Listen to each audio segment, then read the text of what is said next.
जय श्री राम दोस्तों। उम्मीद करता हूं आप सभी बेहतर होंगे। आज हम बात करेंगे बीजेपी और सनातन धर्म के बीच क्या संबंध है। जी हाँ, दोनों के बीच क्या संबंध है। बीजेपी बार बार ये क्यों कहती रहती है कि भारत को सनातन राष्ट्र बनाया जाए, सनातन राष्ट्र बनाओ, और बीजेपी के सारे मंत्री इस चीज पर इतने क्यों अड़े रहते हैं कि भारत को सनातन राष्ट्र बनाया जाए, घोषित किया जाए। तो आज हम आपको पॉइंट वाइज पॉइंट बताएंगे, 5 पॉइंट जो हमने तैयार किए हैं कि हमें लगता है कि बीजेपी उस हिसाब से बीजेपी ये करना चाहती है और बीजेपी का मेन मकसद भारत को हिंदू राष्ट्र बनाना क्यों है। तो पॉइंट वाइज पॉइंट्स पहले जानते हैं। बीजेपी कब शुरू हुई थी? बीजेपी 1980 में एक पार्टी के रूप में शुरू हुई थी। बीजेपी के अंदर अधिकतर नेता जो हैं वह इसी विचारधारा वाले हैं, हिंदुत्व विचारधारा वाले हैं। अगर बात करूं उसके बाद बीजेपी जब शुरुआत हुई थी, बीजेपी की आज एक टॉप पार्टीज में से एक है। बीजेपी एक मुख्य, भारत के अंदर मुख्य पार्टियों में से एक है, राजनीतिक पार्टियों में से, यानी कि टॉप में। आज लगभग 26-27 राज्यों में बीजेपी की सरकार है। सारे के सारे बीजेपी के मंत्री नेता इसी बात पर जोर देते रहते हैं, भारत में भारत को हिंदू राष्ट्र कैसे बनाया जाए। तो हिंदू राष्ट्र बनाने के लिए सबसे पहले आपने बीजेपी को जाना। अब आप जानिए कि सनातन धर्म क्या है, क्योंकि जब इन दोनों के बारे में जानेंगे तब इन दोनों का संबंध आपको पता चलेगा। देखिए, सनातन धर्म सिंपल सी बात है, सनातन धर्म हिंदू धर्म का एक अन्य नाम है। सनातन धर्म अगर देखा जाए तो इस धरती पर सबसे पुराने धर्मों में से एक है। लगभग 5,000 5,500 वर्षों पुराना जो धर्म है, सबसे पुराने धर्मों में से एक है, जो एक धार्मिक परंपरा है। अगर देखा जाए, अगर सनातन धर्म कैसे फॉलो किया जाए, सनातन धर्म जो है वेदों, उपनिषदों और भगवत गीता, रामायण जैसे ग्रंथों पर आधारित है। इन सारे, अगर आपने सनातन को जानना है तो ये सारे ग्रंथ आप जान लीजिए, आपको सनातन समझ में आ जाएगा।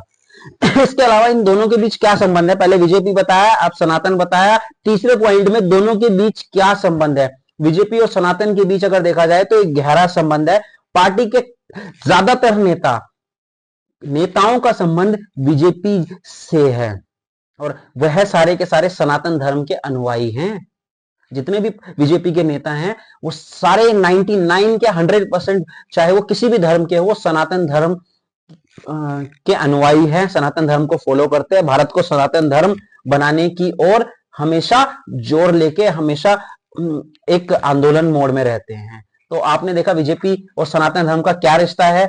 अगर चौथे पॉइंट की बात करें तो चौथे पॉइंट में बीजेपी की जो नीतियां हैं उससे सनातन धर्म को क्या प्रभाव हुआ है। तो बीजेपी ने राम मंदिर जैसा मुख्य बनवाने में जो मदद की है, वो बीजेपी के आने के बाद राम मंदिर बना है। 370 जैसा कानून हटा है।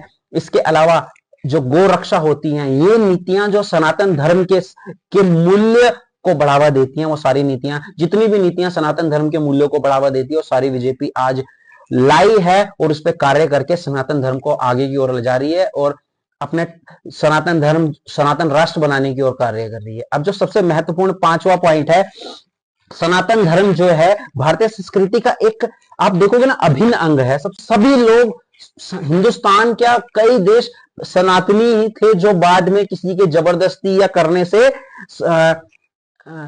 दूसरे दूसरे धर्मों में अपना। सनातन धर्म एक, मतलब अगर देखा जाए तो हर चीज सनातन धर्मों के हिसाब से हिंदुस्तान में चल रही है, जितनी भी चीजें हैं।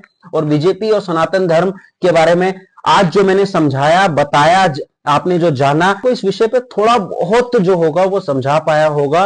और धन्यवाद, आपने वीडियो पूरा देखा और सनातन धर्म को जानने की कोशिश की, इसके लिए बहुत बहुत धन्यवाद, शुक्रिया और जय श्री राम। मिलते हैं अगली वीडियो में।